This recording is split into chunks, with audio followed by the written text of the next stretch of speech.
نحمدہ و نصلی علی رسولہ الکریم، اما بعد۔ میرے پیارے دوستوں، رمضان المبارک کا مہینہ چل رہا ہے اور اس مہینے کے اندر اعتکاف کیا جاتا ہے۔ کچھ لوگ ہوتے ہیں جو پورے مہینے کا اعتکاف کرتے ہیں، کچھ لوگ کچھ گھنٹے کا اعتکاف کرتے ہیں، کچھ لوگ اخیر عشرے کا اعتکاف کرتے ہیں۔ تو آج انشاءاللہ اعتکاف کے سلسلے میں مدلل اور مفصل میں گفتگو کروں گا تاکہ بات بالکل واضح ہو جائے کہ اعتکاف کے سلسلے میں کسی کو کسی بات کا شبہ نہ رہ جائے۔ تو سب سے پہلے میں بات کروں گا اعتکاف کرنے کے سلسلے میں دلائل کیا ہیں، اس کے بعد میں بات کروں گا اعتکاف کی قسمیں کتنی ہیں، اس کے بعد مسائل اس کے کیا ہیں، ترتیب وار انشاءاللہ میں گفتگو کروں گا۔ اللہ تبارک و تعالی نے قرآن کریم میں فرمایا وَعَهِدْنَا إِلَىٰ إِبْرَاهِيمَ وَإِسْمَاعِيلَ أَن طَهِّرَا بَيْتِيَ لِلطَّائِفِينَ وَالْعَاكِفِينَ وَالرُّكَّعِ السُّجُودِ، کہ ہم نے ابراہیم اور اسماعیل سے یہ عہد لیا کہ وہ بیت اللہ کو طواف کرنے والوں کے لیے اور اعتکاف کرنے والوں کے لیے اور رکوع سجدہ کرنے والوں کے لیے صاف کریں۔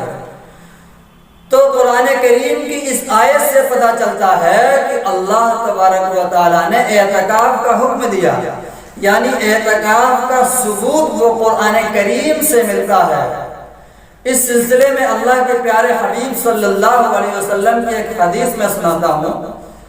آپ علیہ السلام نے فرمایا وَمَنِ اعْتَكَفَ يَوْمًا ابْتِغَاءَ وَجْهِ اللَّهِ جَعَلَ اللَّهُ بَيْنَهُ وَبَيْنَ النَّارِ 3 خَنَادِقَ أَبْعَدَ مَا بَيْنَ الْخَافِقَيْنِ۔ اللہ کے پیارے حبیب صلی اللہ علیہ وسلم فرماتے ہیں کہ اگر کوئی ایک دن کا جو ہے اعتکاف کرتا ہے تو اللہ تبارک و تعالی اس کے اور جہنم کے درمیان 3 خندق کھود دیتے ہیں جس کی دوری دنیا و ما فیہا سے زیادہ ہوتی ہے۔ یعنی ایک دن اعتکاف کرنے کا ثواب اتنا زیادہ ہے۔ حوالہ اس کا ہے الترغیب والترہیب، جلد نمبر 2 صفحہ نمبر 96 میں۔ دوسری حدیث ہے من اعتکف 10 فی رمضان کان کحجتین وعمرتین، الترغیب والترہیب جلد نمبر 2 صفحہ نمبر 96 میں۔ اللہ کے پیارے حبیب صلی اللہ علیہ وسلم فرماتے ہیں کہ جس نے اخیر عشرہ یعنی 10 دن کا اعتکاف کیا، جس نے 10 دن کا اعتکاف کیا گویا اس نے 2 حج اور 2 عمرے کیے ہیں، یعنی اعتکاف کے سلسلے میں کتنی فضیلت ہے۔ اب بات بالکل دلائل سے واضح ہو گئی کہ اعتکاف کا ثبوت قرآن کریم سے ہے، اعتکاف کا ثبوت احادیث مبارکہ سے ہے۔ اب یہ سمجھیے کہ اعتکاف کی 3 قسمیں ہیں۔ پہلی بات کیا تھی؟ اعتکاف کا ثبوت۔ دوسرے نمبر پر اعتکاف کی قسمیں ہیں۔ اعتکاف کی 3 قسمیں ہیں۔ پہلی قسم ہے اعتکاف واجب ہوا کرتا ہے۔ اعتکاف واجب کیا ہوتا ہے؟ کسی نے نظر مان لی کہ فلاں کام میرا ہو جائے گا تو میں اعتکاف کروں گا، یا کسی نے یوں ہی کہہ لیا کہ میرے ذمہ اتنے دن کا اعتکاف ہے، تو اس اعتکاف کو اعتکاف واجب کہتے ہیں۔ اس کو ادا کرنا ضروری ہوتا ہے، نہیں کرنے والا گنہگار ہوگا۔ اعتکاف کی دوسری قسم ہے اعتکاف سنت علی الکفایہ، وہ ہے جو رمضان المبارک کے اخیر عشرے میں محلے میں سے کسی ایک کو رہنا ضروری ہوتا ہے۔ اگر پورے محلے میں اخیر عشرے کا اعتکاف کوئی نہ کرے، کوئی ایک انسان نہ کرے تو پورے کے پورے محلے والے گنہگار ہوتے ہیں۔ لیکن اگر محلے والوں میں سے کوئی ایک شخص بھی کر لیتا ہے تو پورے محلے والوں سے یہ ثابت ہو جاتا ہے۔ مسنون اعتکاف جو ہے وہ اخیر عشرے میں ہوا کرتا ہے۔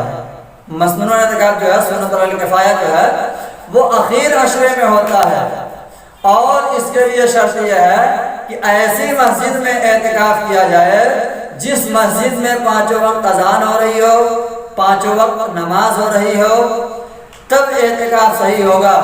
اور اگر اس مسجد میں اذان اور نماز نہیں ہو رہی ہے تو ایسے مسجد میں اعتکاف کرنا ٹھیک نہیں ہے۔ اب تیسری قسم سمجھیے، تیسری قسم نفل ہے اعتکاف۔ آپ 5 منٹ کے لیے بھی اعتکاف کر سکتے ہیں، 1 گھنٹے کے لیے اعتکاف کر سکتے ہیں، پورے مہینے کے لیے اعتکاف کر سکتے ہیں۔ آپ مسجد میں داخل ہوئے، اعتکاف کی نیت کر لیے تو یہ اعتکاف نفلی ہے۔ تو اعتکاف کی 3 شکلیں ہوئیں، پہلا واجب، دوسرا سنت، تیسرا نفل، اور تینوں بات بالکل واضح ہو گئی۔ اعتکاف کے صحیح ہونے کے لیے شرط کیا ہے؟ اعتکاف کے صحیح ہونے کے لیے شرط یہ ہے عاقل ہونا، بالغ ہونا، لہذا پاگل اور نابالغ اگر اعتکاف کرتا ہے تو اسے ثواب تو ملے گا، لیکن وہ جو سنت الکفایہ والا اعتکاف ہے وہ ساقط نہیں ہوگا۔ اسی طرح نیت کا ہونا ضروری ہے اعتکاف کا۔ اگر کوئی بغیر نیت کے مسجد میں ٹھہر جائے تب بھی اسے ثواب نہیں ملے گا، چونکہ بخاری شریف کی روایت ہے انما الاعمال بالنیات، کہ اعمال کا جو دار و مدار ہے وہ نیت پر ہوتا ہے، اس لیے نیت کا ہونا بھی ضروری ہے۔ روزے دار ہونا بھی ضروری ہے۔ معتکف اگر روزہ نہیں رہتا ہے تو اعتکاف کرنا ٹھیک نہیں ہے، یعنی معتکف کا روزے دار ہونا بھی ضروری ہے۔ یعنی پھر سمجھ لیجئے شارٹ میں، یعنی آبادی والے مسجد میں اعتکاف کرنا، عاقل ہونا، بالغ ہونا، اسی طرح روزے دار ہونا، یہ اعتکاف کے شرائط میں سے ہیں۔ اچھا، معتکف کا جو ہے پاک ہونا، غسل جنابت سے پاک ہونا، اگر عورت گھر پر جو ہے اعتکاف کر رہی ہے تو بھی جو ہے اسے بھی پاک ہونا ضروری ہے، ناپاکی کے حالت میں اعتکاف نہیں ہوتا۔ مسجد سے کب کب نکل سکتے ہیں اس کو بھی ترتیب وار سمجھ لیجئے۔ مسجد سے صرف ضرورت کے وقت نکلنا ہی جائز ہے، بلا ضرورت مسجد سے نکلنا جو اعتکاف میں ہے ان کے لیے جائز نہیں ہے۔ ضرورت کیا ہے؟ ضرورت، پہلی ضرورت کیا ہے؟ ضرورت جیسے جمعے کے لیے نکلنا، جس کو کہتے ہیں ضرورت شرعیہ۔ جس مسجد میں وہ اعتکاف کر رکھا ہے جمعے کی نماز نہیں ہو رہی ہے تو وہ جمعے کے نماز پڑھنے کے لیے دوسری مسجد میں جا سکتا ہے، لیکن صرف اتنا ہی دیر وہاں رہے، اس کے بعد آ کر کے اپنے مسجد میں قیام کرے۔ اسی طرح طبعی ضرورت، طبعی ضرورت کیا ہوتی ہے؟ آدمی پیشاب کے لیے نکل سکتا ہے، پخانے کے لیے نکل سکتا ہے، یعنی اس طرح کی جو ضروریات ہیں اس کے لیے بھی آدمی مسجد سے نکل سکتا ہے، اس میں بھی کوئی حرج نہیں ہے۔ اسی طرح اضطراری ضرورت، اضطراری ضرورت کیا ہوتی ہے؟ یعنی بھوکمپ آ گیا، خوف ہے کہ مسجد منہدم ہو جائے گی، تب بھی ڈر سے آدمی نکل سکتا ہے۔ مسجد منہدم ہونے لگی، دیکھا بھاگ کر کے پھر بھی وہ مسجد سے نکل سکتا ہے، یعنی اس طرح کی جو ہنگامی حالات ہوتے ہیں نکل سکتا ہے۔ اسی طرح اگر کوئی جبرن آ کر کے مسجد سے نکال دے، کوئی دشمن، اگر وہ مسجد سے نکل گیا اس کا اعتکاف تو ختم ہوا لیکن وہ اعتکاف توڑنے کا گنہگار نہیں ہوگا۔ تو یہ حالتیں ہیں جو جن حالتوں میں مسجد سے باہر نکلنا ٹھیک ہے، جائز ہے، نکل سکتے ہیں، یعنی اپنے ضرورت بشریہ کے لیے نکل سکتے ہیں، ضرورت شرعیہ کے لیے نکل سکتے ہیں، اور اضطراری حالت میں جو ہے مسجد سے نکل سکتے ہیں۔ اب کن حالتوں میں مسجد سے نہیں نکل سکتے ہیں؟ بیڑی پینے کے لیے، بعض لوگوں کی عادت ہوتی ہے نا بیڑی پینے کی، بیڑی پیے بغیر ان کے چل ہی نہیں سکتے۔ اب مسجد میں بھی بیڑی نہیں پینا ہے تو وہ سوچتے ہیں باہر نکل کے پی لیں۔ یاد رکھیے اگر باہر نکل کر کے بیڑی پیتے ہیں تو آپ کا اعتکاف ٹوٹ جائے گا۔